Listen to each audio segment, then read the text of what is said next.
Return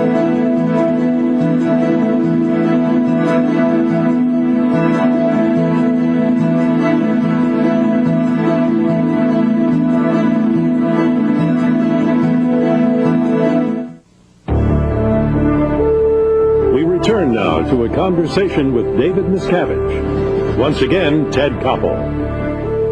I'd like to begin, Mr. Miscavige, with, I guess, the kind of broad question that perhaps folks at home may be asking themselves right now, but let me be the guinea pig for a moment. Mm-hmm. See if you can explain to me why I would want to be a Scientologist. Because you care about yourself and life itself. Scientology, the word means study of life, study of knowledge. And that's what it is. It takes up all areas of life itself. Things that are integral and maxims that are related to life and very existence. Let me give you an example. It's better if I take that because it is such a broad-ranging subject covering so many different areas. The subject of communication. This is something that major breakthroughs exist in Scientology. Being able to communicate in the world around you. And I think everybody would agree that this is an important subject. Well, there's an actual formula for communication which can be understood. You can drill on this formula of communication and learn to drill. But moreover, take the person who has trouble communicating, well, for some reason he can't, anxiety, whatever. I'll tell you what, let's stick with me, okay? So far in life, I haven't had a whole lot of trouble communicating. Now, see if you can communicate to me what it is that you're going to be able to do for me that makes me a better communicator.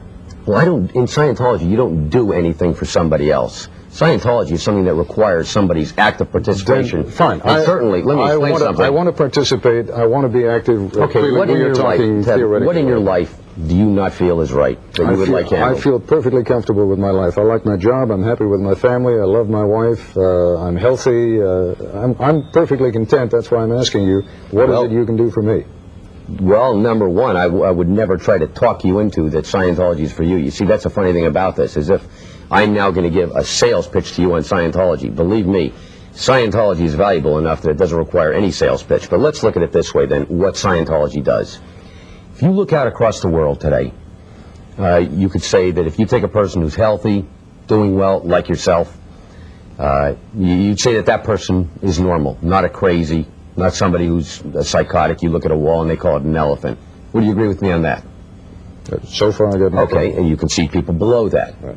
And crazy people, criminals, that I think society in general will look at and say that breed of person hasn't something quite right because they're not up to this level of personality. You can understand that. Well, we in Scientology are not, you see, all past attempts have been to bring man up to somebody's standard of what's normal. What we're trying to do in Scientology is take somebody from this higher level and move them up to greater ability. You see, we're interested in... What about those folks down there? Well, yes, no, we don't ignore them, but my point is this. Scientology is there to help the able become more able. The guy who's going around, he's working, he's trying to make it. These people generally have something in their life that they would like to improve.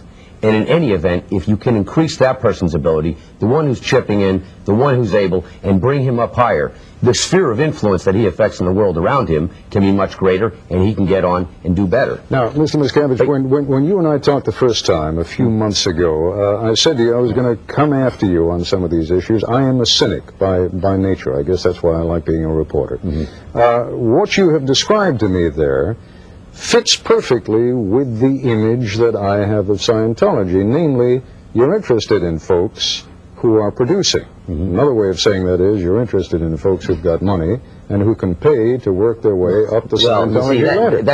That's where you missed the point, because in fact, you know, this subject of money comes up, but you've got the wrong issue there. The subject of money is, where's it going?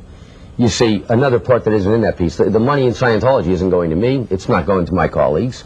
That's a fact. That's a fact. You can call up the IRS and find that fact out. They've audited our records and seen all of that, and none of that money is going anywhere. As a matter of fact, the officials in the church are paid far less and live far more frugal existences than any other church leader. Our money goes to social causes that we accept. You take these people, we are the largest social reform group in the world. We do far more than any other church. For the last 2 years, we've been voted the Community Outreach Group of the Year in Los Angeles. By whom? By the local city council. The Senate of California passed a resolution. That's for our work with underprivileged children in California. We work on getting drug addicts off drugs. We support Narconon, which is Drug Rehabilitation Center, using the drug rehabilitation technology of L. Ron Hubbard. There are 33 centers around the world. Over 100,000 people have been gotten off drugs. We sponsor educational programs. Several years ago, in just one instance, we worked with... I don't want to minimize any of that, but how does that make your group, how did you put it, that you do more to help... Social reform. Social reform than any other group in the world? More than the Catholic Church?